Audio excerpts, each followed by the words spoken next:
se sentir ancré dans ses appuis, prendre l'énergie qui nous vient du sol pour pouvoir tenir une posture solide et puissante. C'est un des éléments essentiels dans la prise d'appui au yoga. Et pour travailler ça, il existe une posture, Tadasana, la montagne.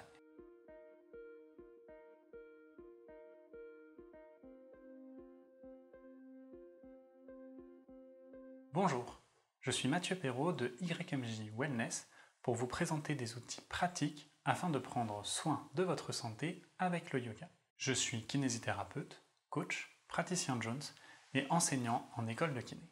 Si un débutant devait pratiquer une seule posture pendant 1 an, ce serait celle-ci. Tadasana, la montagne. Cette posture permet d'apprendre à se centrer, à ressentir l'ancrage au niveau du sol, à sentir l'alignement dans sa colonne et l'étirement, le grandissement que nous allons chercher à travailler. Et en plus, dans cette posture, vous allez vous concentrer sur la respiration et pouvoir travailler cette respiration lente et profonde propre au yoga. Pour commencer la posture Tadasana, je m'installe les mains jointes avec les racines des pouces contre le sternum, l'os du milieu de la poitrine. J'inspire lentement sur une durée de 4 à 5 secondes et de la même façon, j'expire sur une durée de 4 à 5 secondes. Lorsque j'expire, je plaque le nombril contre ma colonne. Et déjà, simplement dans cette position, vous commencez à ressentir un travail. En travaillant sur la respiration, vous allez vous concentrer d'abord sur la plante de vos pieds. Vos pieds poussent fortement dans le sol. Vous sentez aussi bien les orteils qui s'écartent que les talons qui s'appuient dans le sol. Vos pieds prennent de l'énergie dans le sol qui va monter jusqu'aux genoux. Au niveau des genoux, vous contractez fort les muscles des cuisses. Vous avez tendance à faire tourner légèrement les genoux vers l'intérieur pour qu'ils vous poussent le plus haut possible. Au niveau du ventre, vous plaquez le nombril contre la colonne. Et enfin, vous laissez votre nuque s'étirer pour avoir la sensation de vous grandir, d'être en appui directement des pieds du sol et pouvoir être bien droit, rigide, aligné et tonique. Vous pouvez tenir 2 à 3 cycles de respiration dans cette position, puis à l'expiration, vous allez laisser vos mains s'écarter, elles s'ouvrent et les coudes vont se tendre pour laisser les mains descendre vers le sol. Vous conservez votre effort de grandir tout votre corps et de prendre l'énergie de la terre par vos pieds.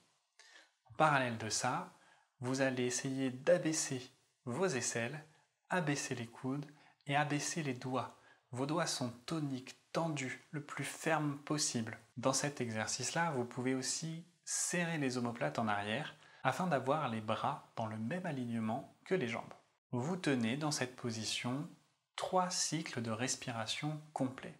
Au 4e cycle, lorsque vous inspirez, vous allez remonter les mains pour les positionner paume contre paume en regard de votre sternum. La racine des pouces se positionne contre le sternum. Ici, vous allez appuyer fermement les 2 mains l'une contre l'autre et vous soufflez. En inspirant, vous allez monter vos 2 mains au-dessus de la tête. Vous les dirigez vers le plafond. À partir de là, plusieurs variantes existent. Soit vous restez dans cette position-là, puis à un moment donné, en soufflant, vous allez redescendre les bras en posant la racine des pouces contre le sternum. La deuxième version, un peu plus avancée, à l'expiration, vous allez légèrement écarter les mains l'une de l'autre, et puis à l'inspiration, vous allez chercher à grandir la colonne, à sentir que l'air vous fait monter le cœur vers le plafond, et en montant, il va emmener les mains en arrière, vous laissez votre bassin partir en avant, et vos mains, votre tête, partent en arrière, ce qui permet de travailler la cambrure. Vous tenez 3 cycles de respiration, et au 4e cycle, en expirant, vous allez vous redresser et ramener les mains contre la poitrine, avec les racines des pouces au niveau du sternum. Dans cette posture, il y a 3 temps forts. Le premier temps fort est le moment où vous avez les mains paume contre paume avec les racines des pouces contre le sternum. Dans cette position-là, vous avez le temps de vous concentrer sur la respiration et de ressentir l'alignement de votre corps. N'hésitez pas à prendre votre temps dans cette posture.